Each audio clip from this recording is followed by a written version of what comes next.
Welcome to 2819. I'm Sandra Dimas. And I'm Brian Rohenbacher. And we have a thought-provoking show for you today. That's right. We're going to be hearing from philosopher and theologian Ken Samples, biochemist Fazale Rana, and Justin Brierley of Premier Christian Radio. And they're going to be addressing topics such as apologetics in our cultural context, are predator-prey relationships a result of the fall, and beauty as an argument for God.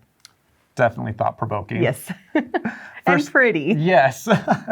First up is Culture Talk. Sandra's going to be interviewing RTB visiting scholar Pat McGuire as they discuss what does the Bible say about the flood.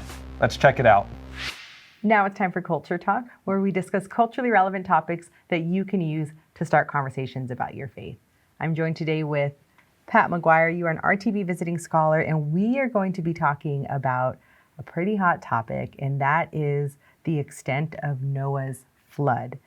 So my question is, when we're looking at the flood and we're looking at the biblical account of Noah's flood, what would we expect to see, geological records? What would we see if the flood were global, that is, covering the entire earth with water? Okay, if you're going to cover the entire earth with water, then you're going to see deep water marine sediments over the entire planet. And you're not going to see lots of other depositional systems, but it will be deep water deposits virtually everywhere. Okay, so now what would we expect from the other interpretation, which is that the flood was local in that it covered a smaller area of the surface of the earth in water? What would we see in the geological records? Well, what we actually see in the geological record is we have a broad variety of depositional systems all around the planet. So, for example, if you go to Canyonlands in Utah, you see incised valleys, which are rivers flowing across the Colorado Plateau and etching out these deep canyons. If you go again to Utah and you go to Zion National Park, you see some of my favorite outcrops, which is the Navajo sandstone, which are these 1,000, 2,000 foot tall cliffs. And they are essentially fossilized sand dunes. So think of the biggest sand dunes you've ever seen in the Sahara Desert. These guys were every bit as big. So this is a depositional system, deep desert, that doesn't have any water at all. So what you see around the world is some river deposits, some deep desert deposits, lots of limestone, which is shallow marine environments. So you see a lot of different kinds of depositions all around the planet. So if the flood was limited in extent, that makes sense. If the flood is global in extent, then you really wouldn't expect to see what we actually see in the geologic record. So the geologic record then shows that if there were a flood, it would be local in extent. And we aren't seeing any scientific evidence for a global flood. Is that correct? That is absolutely correct. So kind of a concern then that some Christians would have is, sure, the scientific data may or may not point to a local or global flood, but surely the Bible only allows for one interpretation. So in looking at the Genesis creation account and looking at the flood account, does it allow for an interpretation other than a global flood? Well, I think it not only allows for it, I think that's actually a better interpretation. Okay, how so? Well, one of my favorite observations, and I'm not the first guy that's made this observation, but in Genesis 8, it says that the ark came to rest on the mountains of Ararat, not the mountain, but the mountains. And then after a little bit, I think it's a week or so, then the tops of the mountains around became visible. And then Noah sends out the dove, and she flies around and she comes back because it says she found no place to rest the sole of her feet, for water covered all of the surface of the earth. The exact same wording. But all of the surface of the earth, well, the ark is on a mountain, and Noah's looking around and seeing all these mountains. So clearly, when it said all the surface of the earth, that's not the globe. That was from the point of view of the dove. She couldn't get to those other mountains over there, but And so that was all the surface of the earth to her, but Noah could see the See the mountains. tops. So clearly we have to be smarter than just all the surface of the earth means the entire planet, because I don't think the Bible allows that as a legitimate interpretation. So we have the scientific data pointing to a local flood, and the biblical account really leaning toward a local flood interpretation as well. And something that I think non-Christians might push back against is this idea of a global flood, because they'll say there's not enough water. So it seems like having a local flood interpretation would also help us to engage in conversation with non-Christians about the legitimacy of this account and therefore kind of biblical accuracy. How would you use that to have a conversation with a non-Christian? Well, I agree with your thought that if you had enough water to cover Mount Everest, then where did all the water go? Because in Genesis 8, it said it recedes, and it receded steadily, and it kept on receding. So it's receding, it's going somewhere. And if you've got water covering the top of Mount Everest, where does it go? So I think it's much easier to have a conversation with maybe a skeptical person if you have a localized flood as opposed to a global flood. Thank you so much for that. If you want to hear more on this topic, go to reasons.org and search the Genesis flood. Now we're going to head to a Nexus segment. We'll hear from Justin Brierley as he talks about apologetics in our cultural context. Let's check it out. I think the greatest apologetic challenge in our culture today is actually whether the church has answers for this generation. I think a lot of people, unfortunately, now associate, especially in the West and perhaps most especially in America, the church with basically a certain moralistic view of life, a certain political persuasion even. And I think a lot of people have failed to see any longer the central truths of Christianity, the claims of Christ. And what they see is people who are out basically to get their way politically, to, campaign on some particular kind of moral issue. And I think that is a huge apologetic challenge in a way, because essentially the task for the Christian is to try and point people back towards Jesus and say, actually, we're not here simply to be another arm of government or part of some kind of political struggle. We're actually here to talk of another kingdom that goes beyond all of those issues. Now, that may work itself out in some ways that are political in the end. But how do we change the narrative? How do we stop ourselves simply being another warrior in the culture wars? Can we move beyond that? I think that is probably the most pressing issue I see, because people aren't even going to get to the question of who is Jesus? Did he rise from the dead? And that kind of thing. If they just think actually the church is just another part of, all of the people who are warring for their attention in this world of, political ideologies. So we've got to get back to what the church actually is and how it looks distinct from the culture around us, and that we don't just get mistaken as another power struggle in the world. To hear more from our friend Justin Brierley, go check out his podcast called Unbelievable.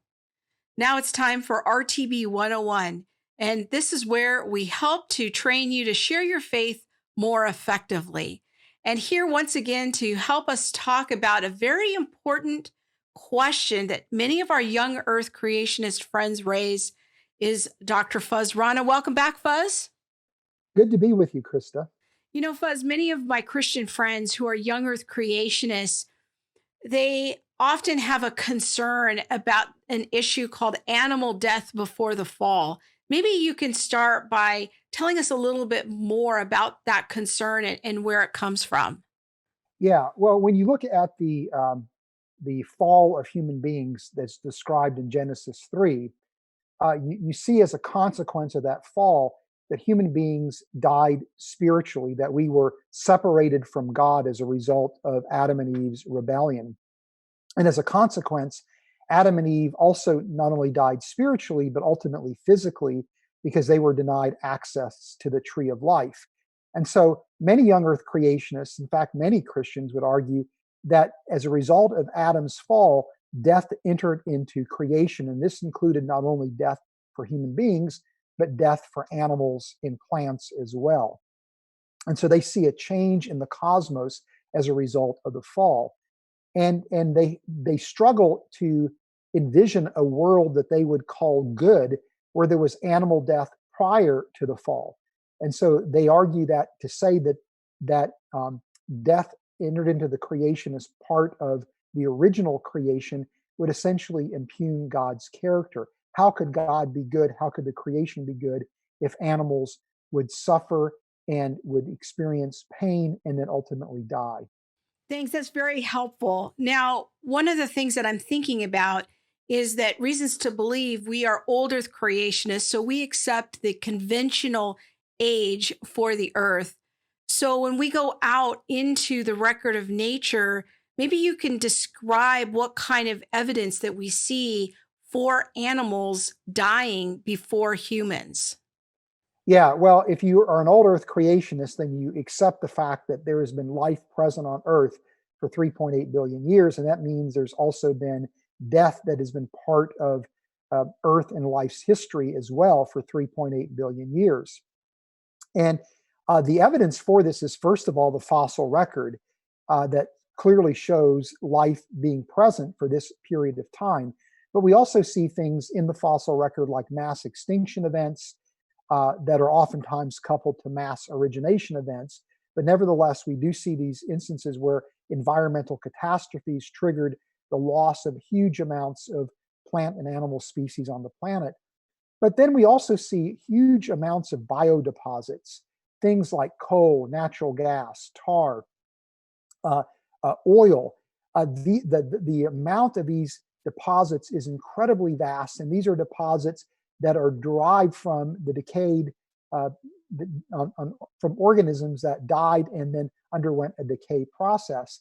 And the vast amount of biodeposits is so extensive, there's no way you could account for it through the result of some kind of recent global flood that happened only a few thousand years ago. So the preponderance of evidence indicates that life has been present on Earth and that death has been part of life's history on Earth for 3.8 billion years. So that leads me to the next question, which I know is a question of concern for many of my Christian friends. And that is, what does the Bible say? Because the Bible is our authority. So does it have anything to say about animal death before the fall of Adam and Eve? Is that seen as evil? Is there even any connection between Adam's sin and animal death? Yeah, well, I mean, as an old Earth creationist, I would, like my young Earth brothers and sisters, affirm that as a result of the fall, human beings died spiritually, we died physically, that the fall introduced into the creation human death. But there's absolutely nothing in Scripture that says that there was no animal death prior to the fall. In fact, you actually see the opposite being taught in Scripture. For example, there are passages like Psalm 104 or Job 38 and 39. These are all creation accounts where God is being praised for his work as creator. And in all of these accounts, we see God being described as being responsible for creating predator-prey relationships, for creating carnivores, for providing prey for the predators, and that God is celebrated and to be worshiped because of that. That is, it looks as if animal death was part of the original creation and is part of the good creation. And so the scriptural evidence indicates that animal death was part of the original creation and that we should understand it as being good, not evil or not the result of the fall. Why is this discussion about animal death before the fall important when we're talking to non-Christians? How does it help me engage them in a conversation about faith? Well, one reason why many people reject the Christian faith or reject belief in God in a more general sense is because they, like young earth creationists, struggle to see how God could be good and also at the same time create a world where there's animal pain and suffering and animal death. And that's why it's really important for us to have a robust philosophical and theological approach to issues like animal death, and to recognize that maybe there's a good reason why God would create a world where animal death is part of it. And I think studies in ecology very quickly or very easily and readily demonstrate that if it wasn't for animal death, ecosystems wouldn't be stable, biodiversity would not be as extensive as it is. So animal death does serve a necessary and good purpose. But it's very important that we have responses to this challenge, because this keeps many people away from embracing belief in God and ultimately embracing the gospel. Well, thanks, Fuzz. And I do want to invite all of our viewers to check out Fuzz's blog, The Cell's Design, at reasons.org. Next up, we're going to hear from our staff theologian and philosopher, Kenneth Samples, and he's talking about beauty as an argument for God. Let's check it out. Hello, Jeff Zwarink, and welcome back to Give and Take, the segment of our show where we explore important scientific ideas to help you be more confident in the truth of Christianity. And today I'm joined again by my friend and colleague, Ken Samples, and we're going to look at the idea of beauty and whether that points to a God or not. Ken, good to have you back on the show. Hi, Jeff. So this is a little bit of a diversion from, scientific studies and what does the evidence say, but just kind of look at the idea of beauty and is that an argument we can use for God? And so I guess I'll just throw the question first to you. How would you define beauty? What are we talking about when we talk about this idea of beauty? Yeah, this is known as the aesthetic argument. The study of aesthetics relates to beauty, taste, and art. It asks questions like, what is beauty? How do we define it? Where did it come from? Is it merely in the eye of the beholder? So it has a number of questions, but I think it's very relevant because part of a person's worldview is a collection of values, and beauty would be one of those important values. So, I mean, in terms of, when you talk about a beginning or the cosmological or the teleological, you're talking about a beginning and design. That seems more quantifiable, tangible. I could put some hard things behind that. How would we go about establishing there's beauty, or how would you define it or measure it, if you will? Well, I would say, first of all, that beauty, people know it when they see it. I mean, when I take walks in the evening with my wife, we look at the sunset, and my wife is taken by it. She sees something there that grips her, and I do too. I think that when we look at a worldview, we ask the question, why is there so much beauty in the world? Why is the world beautiful? And what's the best explanation of that? I mean, from an atheist worldview, I think probably the only thing that could be said is that maybe beauty had some survival advantage, but that's difficult to understand how beauty could enhance civilization.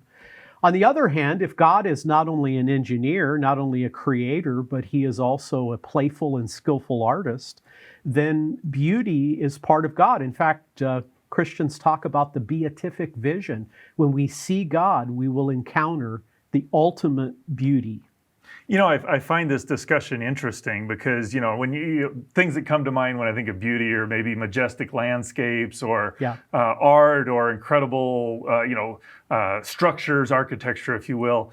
But even in the sciences, there are models and ideas and hypotheses that are talked about as being beautiful, or the equations are beautiful. I mean, Maxwell's equations are remarkable because of how succinctly they're symmetric, they're succinct, and they describe this great wealth of phenomena, if you will. And so, it seems a little bit hard to quantify, but it also seems very pervasive, if you will. And that seems to be kind of part of your argument, is that there's a lot of beauty around.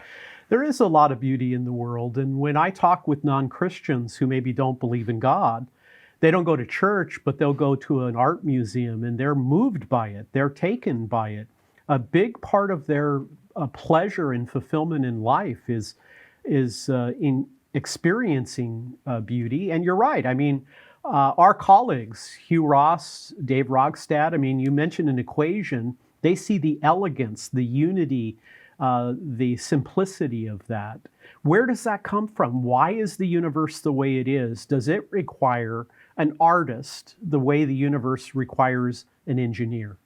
This is interesting, and I'll throw this out to get your comments on it, that when physicists are looking for, what do we know about the world? We got these laws of physics, gravity, electromagnetism, strong and weak nuclear forces, that we think all of those are unified into one fundamental force. And there's a beauty and an elegance in that, that there's this unity and simplicity that gives rise to diversity and complexity.